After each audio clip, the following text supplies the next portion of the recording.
I am talking with New York Times bestselling author and author of the Dr. Hill Squad, Mr. Daniel Jose Older. Daniel, how are you? I'm very well. It's good to be here. Thank How you you so much doing? for making the time to be here. Sure. It's thrilling to get to chat with you today. I know we're going to have a wonderful conversation. So why don't we just start? I'm bad with summarizing people's bios and people's books. So if you would start just by telling the esteemed audience a little bit about yourself and kind of an overview of your career thus far. Um, sure. Let's see. So I'm a New York Times bestselling author. My YA series is called The Shadow Shaper Cipher, which is an urban fantasy series about a girl who brings murals to life by putting spirits into them.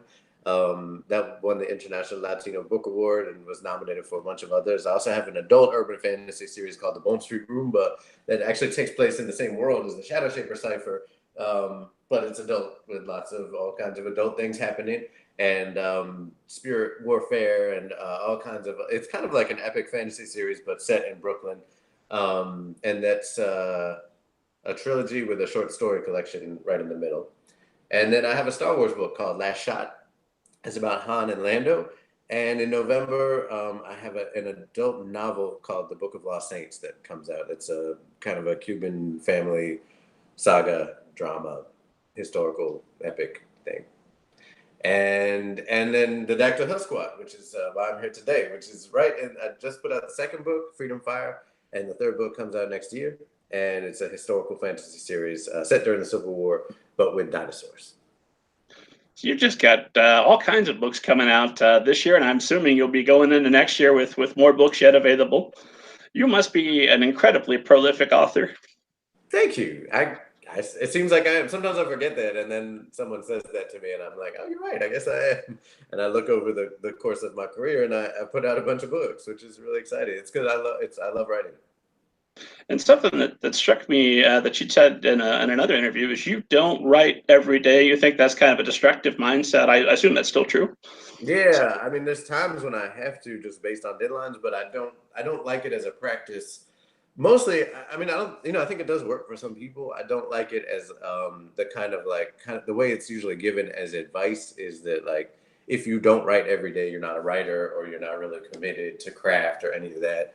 And so when I'm on the speaking circuit or when I'm teaching, I really try to make a point of letting people know that I don't write every day. Most writers I know don't write every day, and I still managed to somehow be a writer and be pretty prolific. I think it's important that we take days off and that we give ourselves breaks and that we recognize that some people simply cannot, for various different reasons, write every single day, and there's still ways of being a writer or do whatever craft you do, in spite of that. And that's been true my whole career. I was a medic for the first couple of years of my writing career. I was working full time on an ambulance, and I would work 12-hour shifts, and I would not go home and write. Sometimes I would get some words in between calls. Um, but again, like that's because I wanted to, or I was on a deadline or something, and I had to. But generally, if I was working, I would work, and then I would go home and I would chill and rest, or go out and party and come home, and then on my off days, I would try to get writing done when I could. So on a day when you are writing, especially now that you're Daniel Jose Older, New York Times bestselling prolific author, Right. what does your writing day look like? It's pretty simple. I think I basically will wake up, walk the dogs, eat breakfast, and start writing.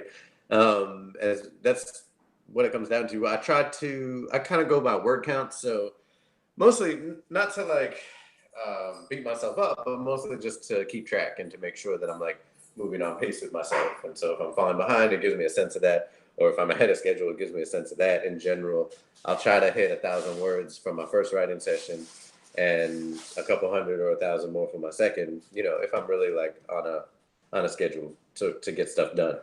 And I do think writing rituals are really important. I think it's really important to set up your space in a way that's conducive to writing, but also just a pleasure. Like writing should be a pleasurable experience. It's hard, it's work for sure, and that's important to recognize. But also, it's fun, and we love doing it. Hopefully, and that's why we're writers. So, I do think it's really important just to sit down with intentionality and put on music that you like, and really choose your playlist thoughtfully, and make a cup of coffee or tea or whatever it is that your beverage is. And I find that really makes a difference. The times when I just sit down, I'm like, all right, I got to get something done, and I just jump into it, versus the times when I really like take the time to again, not like take hours and hours to set up the space. The space is already set up, but just make sure that I'm, easing into the process. I think is really helpful. So I've been kind of toying with this idea that the ritual and getting started, because I think that reading is a form of hypnosis, because you're staring at words on a page and you read enough of them and pretty soon you're in that world, and then stories are occurring all around you.